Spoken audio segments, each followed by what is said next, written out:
Nunca foi tão fácil ir ao supermercado e ter acesso a diversos tipos de alimentos. São diversas marcas e rótulos que nos permitem saciar nosso desejo de consumir qualquer coisa a qualquer momento. Mas você já parou para pensar na origem dessas marcas? Elas realmente oferecem tudo aquilo que prometem?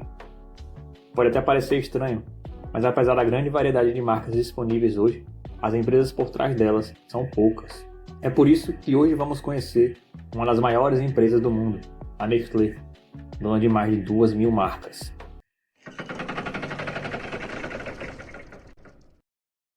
Nossa história começa em 1866, quando dois empresários em lados opostos da Suíça estavam prontos para abrir suas próprias empresas. Um deles era Charles Page, um ex-cônsul americano apaixonado pelos campos verdes e vacas gordas da Suíça. Seu sonho? Construir uma fábrica de leite condensado, esperando imitar o sucesso da primeira fábrica desse tipo no mundo, construída há 10 anos antes por Gale Borden, nos Estados Unidos.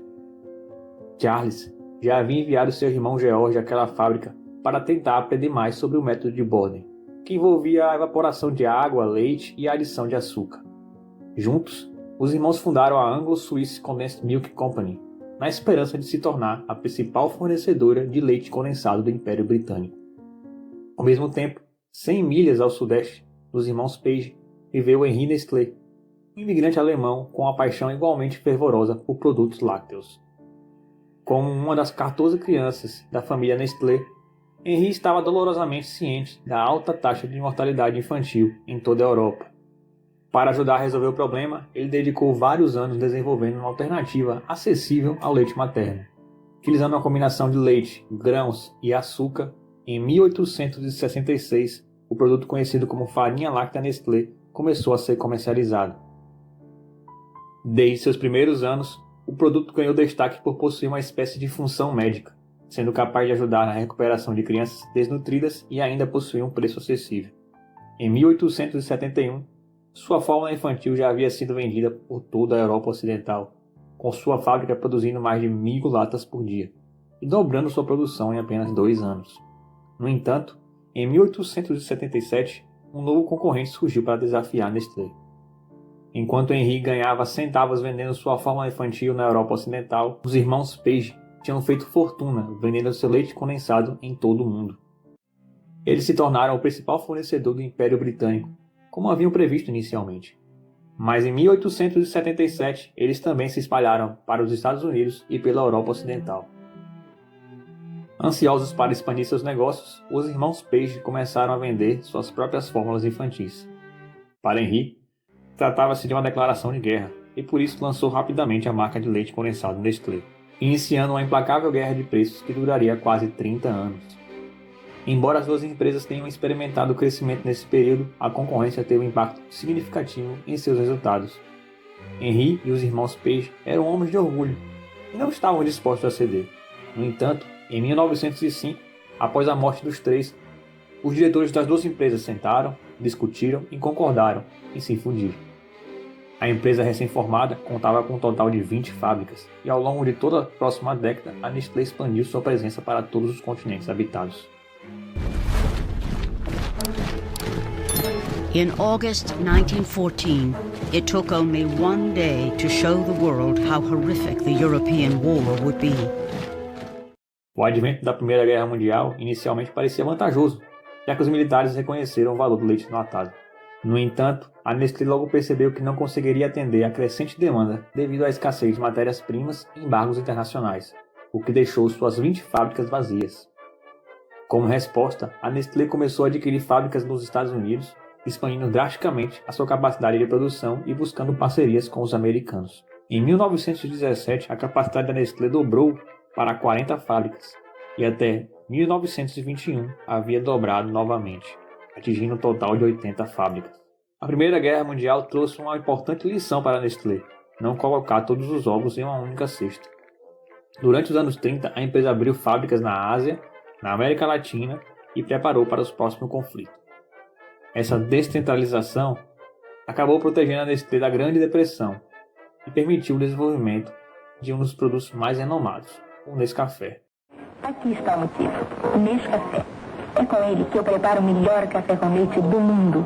O café com leite preparado com Nescafé fica mais substancial e muito mais nutritivo. A ideia do Nescafé surgiu do governo brasileiro, que buscava um uso para o excedente de café do país. Inicialmente foi sugerido fazer cubos de café, mas a Nestlé optou por desenvolver um pó solúvel.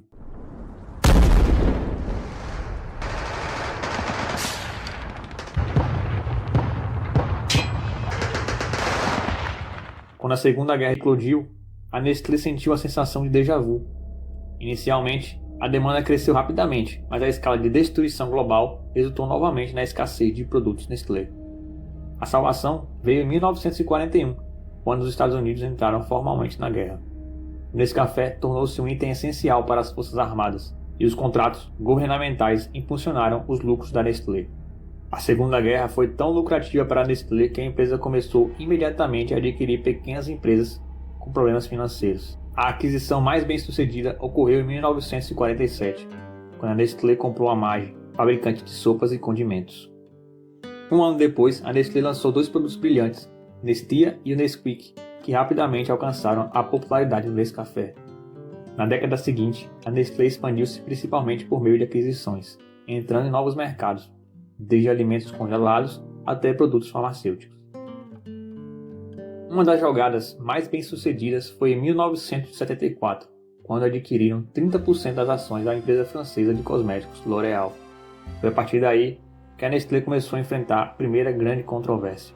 Ativistas americanos acusaram a empresa de utilizar táticas de marketing predatória para promover substitutos do aleitamento materno em países em desenvolvimento. O boicote logo se espalhou pela Europa, e embora a Nestlé tenha eventualmente atendido às demandas estabelecidas pela Organização Mundial de Saúde, o boicote tem sido ativo de forma intermitente até os dias de hoje. Mas a expansão da Nestlé continuou. Durante os anos 80, a Nestlé adquiriu diversas marcas, como Friskies, Kit Kat e After Eight. E nesse período, eles também criaram o sistema Nespresso. Unique, mysterious, an intense body, delicate and smooth. Nespresso.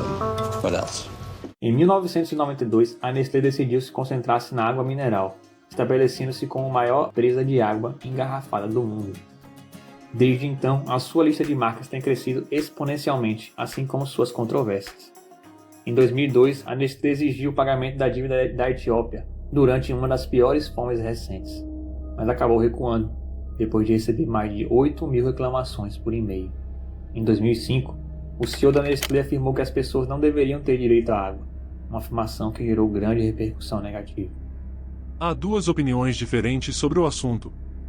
A única opinião, que eu acho extrema, é representada pelas ONGs, que falam em declarar a água um direito público.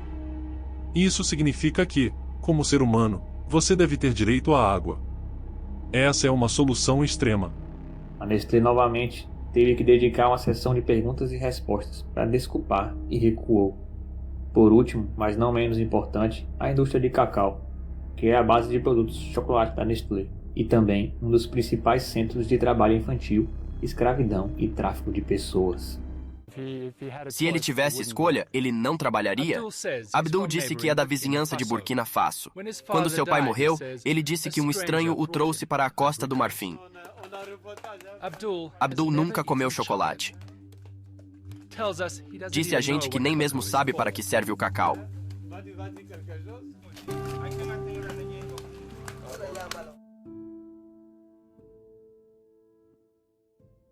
Apesar de enfrentar inúmeros processos judiciais e reivindicações de boicote, a Nestlé continua crescendo e atualmente possui mais de 2.000 marcas diferentes em todo o mundo.